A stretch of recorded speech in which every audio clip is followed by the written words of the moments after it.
This is the story of a man who bought a house in the United States for just $5,000. That's right, $5,000.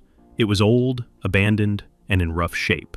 But over 3 months, he turned that forgotten building into a beautiful, cozy dream home. Here's how it all happened, from the very beginning to the final reveal.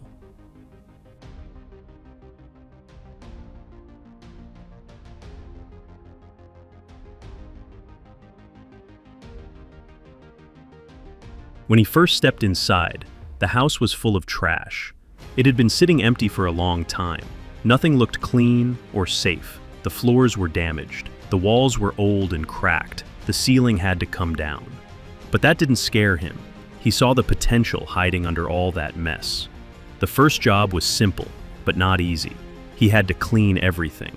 He threw away all the garbage, cleared out the broken furniture, and made space to start fresh. Then he removed the old floorboards. They were too damaged to save. The walls were also stripped down, getting rid of outdated materials that didn't fit the new plan. The ceiling? Gone too. Everything had to go, so he could build again from the inside out. Once the house was empty, the real work began. The damaged floors were replaced with strong OSB boards. OSB stands for Oriented Strand Board. It's made by compressing layers of wood strands with glue. It's a strong and affordable material used in many modern homes. Unlike traditional hardwood, OSB is easier to install and doesn't crack easily. That's why it's often used as a subfloor in renovations.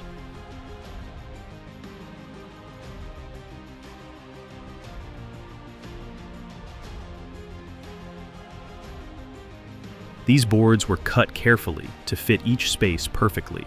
They gave the house a solid foundation to build on. After the floors were laid down, they had to be cleaned. He used bleach to scrub away all the dirt and stains. It wasn't just about looks, it was about safety. Bleach helped remove harmful germs and bad smells, making the house clean and safe to live in again. Bleach isn't just used for making white clothes whiter. It's also a powerful cleaner in construction. It kills mold, bacteria, and viruses that can grow in old homes. That's important because mold can cause breathing problems and damage the walls over time. Even the walls and ceilings got the bleach treatment. Everything needed to be sanitized before the next steps. Now that the house was clean and the base was ready, he moved on to wiring. All the electrical work had to be redone. Wires were installed carefully so that the house would have lights, power, and working outlets.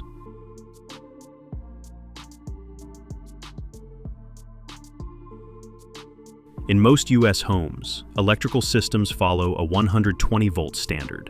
That means every plug and light switch must be wired correctly to avoid short circuits or fires. Installing or fixing wiring isn't something anyone can just do. It usually needs a licensed electrician to meet safety codes. A new gas water heater was also installed. This would give the house a reliable hot water supply for showers, cooking, and cleaning.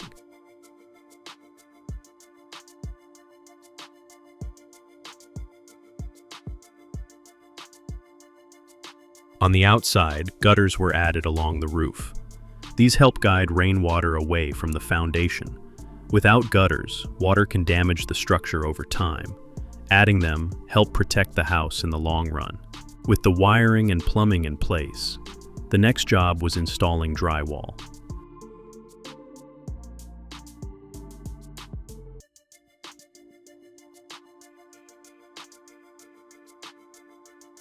Drywall is what gives the inside of a house its smooth walls and ceilings. Each piece had to be measured, cut, and placed with care. Drywall sheets are usually made from gypsum paper. They come in standard sizes like 4 feet by 8 feet and can be cut to fit different walls or ceilings. To keep the drywall stable, it's screwed directly into the wooden frame behind the walls called studs. Studs are usually placed 16 inches apart in most American homes. That spacing gives enough support while saving on materials. Once it was up, it was time for mudding. That means covering the seams and small gaps between drywall panels. This step helps create a flawless surface that's ready for painting later. In the basement, he used a special primer to cover stains on the walls. Primer helps paint stick better and creates an even base. It also seals in old marks, and stops them from showing through. Throughout the renovation, safety was always the top priority.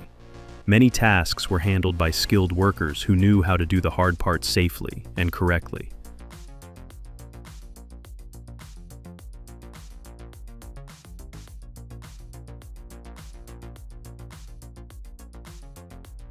The next step was fixing the windows. Some were cracked, others had gaps that let air and bugs inside. He sealed those gaps and replaced broken glass panes. Now the windows looked good and worked properly too. New doors were added inside the house. Each one had to be fitted perfectly into its frame so it could open and close easily. A good door makes a big difference in everyday use. After repairs were finished, it was time for primer. The walls and ceilings were coated with a fresh layer, getting ready for paint. Once the primer dried, a final coat of paint was added. This gave the space a clean, new look. With the paint done, it was time to lay down new floors. He chose beautiful wood flooring with natural grain patterns. This kind of floor doesn't just look nice, it also feels warm and cozy underfoot. Wood floors are popular because they're easy to clean and last a long time with good care. After laying down the wood, he added baseboards along the bottom of the walls. These help finish the look and hide any small gaps between the floor and the wall. The bathroom was next. Before any tiles could go in, the floor had to be cleaned and made flat. Any bumps or dips had to be fixed. Once the surface was dry and level, tiles were laid down, both on the floor and the walls. Bathrooms are one of the most expensive parts of a home to renovate. That's because they involve plumbing, tiles, waterproof materials, and special tools. Even a small mistake, like uneven tiles or bad sealing, can cause water leaks or mold later. That's why every step has to be done with extra care. He made sure every tile was lined up correctly. That way, the bathroom would not only look neat, but would also last longer. A vanity with a sink was installed, along with a toilet and a bathtub. The plumbing connections were done carefully to avoid any leaks or problems.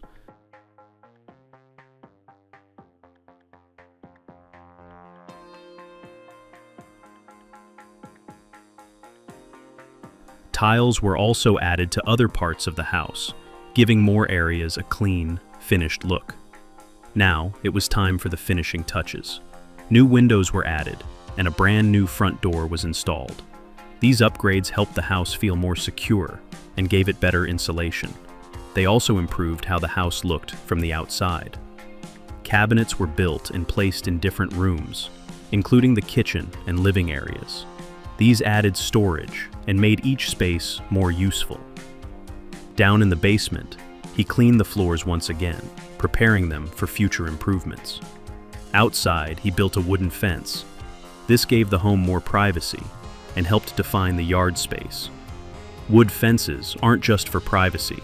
They also help keep pets and kids safe inside the yard. In the US, cedar and pine are common wood types used for fencing. Cedar is popular because it naturally resists bugs and doesn't rot easily, even without paint. The fence also made the property look nicer and more complete. Wood is a good choice for fencing. It's strong, natural, and blends well with different landscaping styles. Plus, it's eco-friendly and can last many years if taken care of. What started as a $5,000 fixer-upper turned into something truly special. The home was not only livable, it was inviting, warm, and ready for a new chapter.